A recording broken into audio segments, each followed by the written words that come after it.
Episode 182, Kepala Batu. Kemenangan Fajri dan Ipana membuat keluarga Dirgantara bersorak gembira. Mereka masih tidak menyangka jika hasil produksi Irfan dan Fajira ini begitu jenius, bahkan bisa mengalahkan peserta dari beberapa negara besar yang terkenal dengan standar pendidikan yang berada pada urutan terdepan. Ipana masih terisak di dalam gendongan Fajri. Ia sangat tidak menyangka dengan apa yang tengah terjadi hari ini. Para wartawan sudah menunggu mereka di luar pintu agar bisa mendapatkan sedikit penjelasan ataupun sepatah kata untuk mengisi berita acara mereka pada hari ini.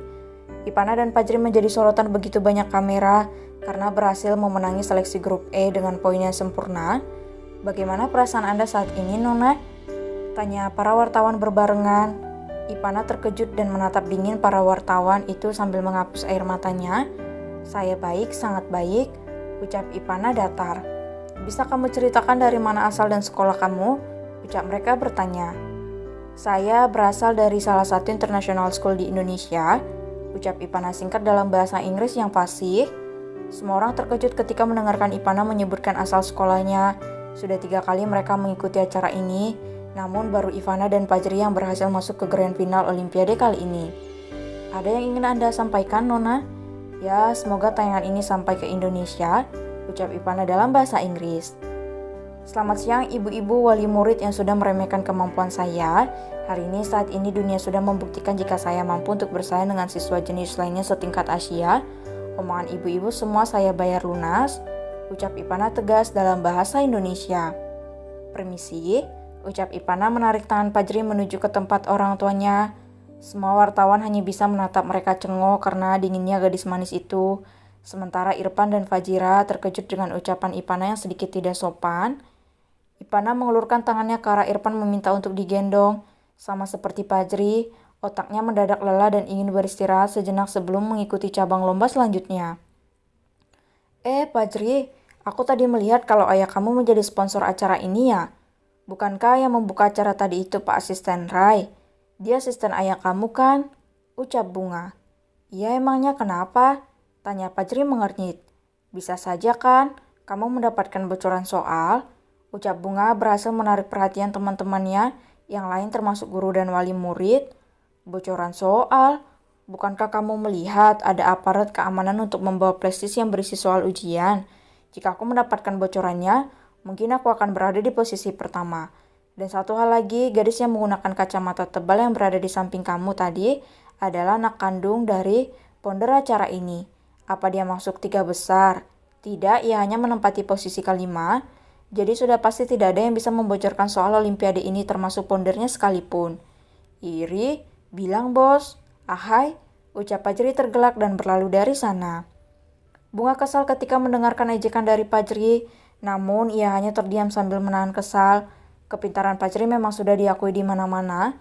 Bahkan untuk menyisipkan 1 koma pun dari nilai sempurna laki-laki itu, mereka tidak akan mampu. Namun memang dasar manusia yang memiliki iri dan dengki, ia menyangkal kebenaran yang dibeberkan oleh Fajri. Mereka segera pergi beristirahat untuk menyiapkan diri karena sore nanti, lomba fisika akan diadakan, sementara Ipana mendapatkan jadwal besok untuk mengikuti ujian IPA tingkat SD. Di dalam kamar, Fajira menceramahi anak-anaknya yang berkata tidak sopan. Sebenarnya itu masih dalam kategori tegas, namun ia merasa jika anak-anaknya belum pantas untuk berkata seperti itu. Apalagi Ipana yang mengatakan dengan jelas dan ditujukan untuk ibu-ibu yang sudah menjatuhkannya. Irfan hanya tersenyum tenang melihat mental anak-anaknya yang berkembang baik ketika berada di lapangan. Bahkan ia tidak menghiraukan ocehan Fajira yang sangat panjang dan melebar kemana-mana. Pokoknya nggak boleh, itu nggak sopan deh, ucap Fajira ketika Ipana membantah perkataannya. Tapi Dede nggak salah Buna, bukankah Buna bilang kalau Dede harus menunjukkan bukti nyata kehebatan Dede? Ucap Ipana polos. Iya, tapi tidak untuk berkata yang tidak sopan sayang.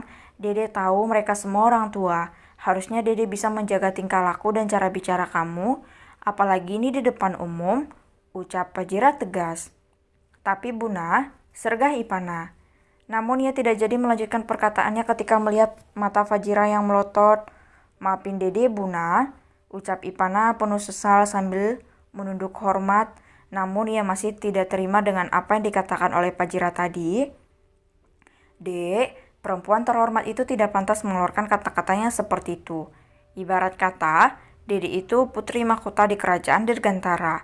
Bukankah itu sesuatu yang harus dijaga?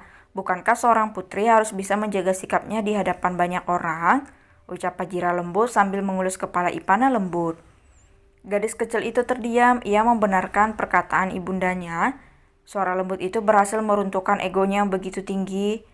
Bunda benar, Dede gak seharusnya berbicara seperti itu. Maafin Dede, ucap Ipana memeluk Fajira. Dede boleh kesal, boleh marah, tapi gak boleh ngomong seperti itu lagi sama orang tua ya, ucap Fajira lembut. Iya Bunda. Mereka berpelukan hingga tanpa sadar Ipana sudah terlelap di dalam dekapan hangat Fajira. Sementara Mama dan Papa berusaha untuk menahan tersenyum melihat Ipana yang tidak berkutik jika Fajira sudah mengomel. Pa, bukankah Ipana sangat terlihat mirip dengan Irfan? Mama jadi ingat waktu Irfan di posisi Ipana sekarang, ucap Mama. Iya, egonya memang tinggi, tapi kalau kamu sudah ngomong, dia akan diam dan mengalah.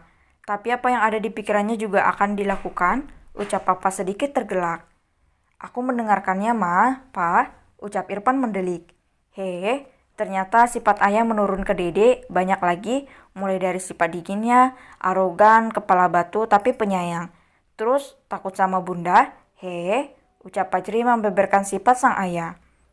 Irfan terbelalak mendengarkan ucapan Fajri yang memang benar adanya. Fajira terkekeh sambil membangkuk Ipana yang sudah tertidur di dalam pangkuannya.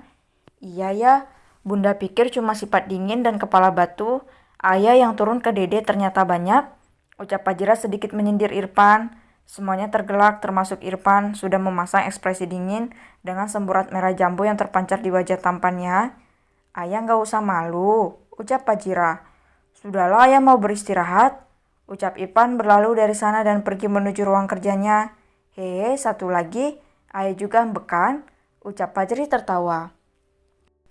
Wajah dingin Ipana terpancar dari tadi memandang seorang gadis berusia 2 tahun yang tengah bermain dengan abangnya. Ia cemburu, sangat cemburu dan tidak rela jika Fajri bermain dengan gadis lain selain dirinya. Dek, sini yuk main sama abang, ajak Fajri. Enggak, Ipana bangkit dari tempat duduknya dan melangkah untuk mencari keberadaan Fajira. Kemana sayang? Tanya Fajri. Gadis manis itu hanya diam sambil melanjutkan langkahnya. Fajri tersenyum, ia tahu jika Ipana tengah merajuk saat ini, diakibatkan oleh gadis kecil yang sedang bermain dengannya. Raisa, mamam dulu nak, ucap Rizka sambil membawa satu piring nasi untuk anak gadisnya. Ia baru saja datang karena harus menunggu surat keputusan untuk cuti dari rumah sakit selama beberapa hari. Gadis kecil itu mengulurkan tangannya kepada Fajri meminta untuk digendong. Tanpa menunggu lama, ia segera menggendong Raisa tanpa memperhatikan sepasang mata yang menatapnya tajam dengan tatapan yang tidak suka.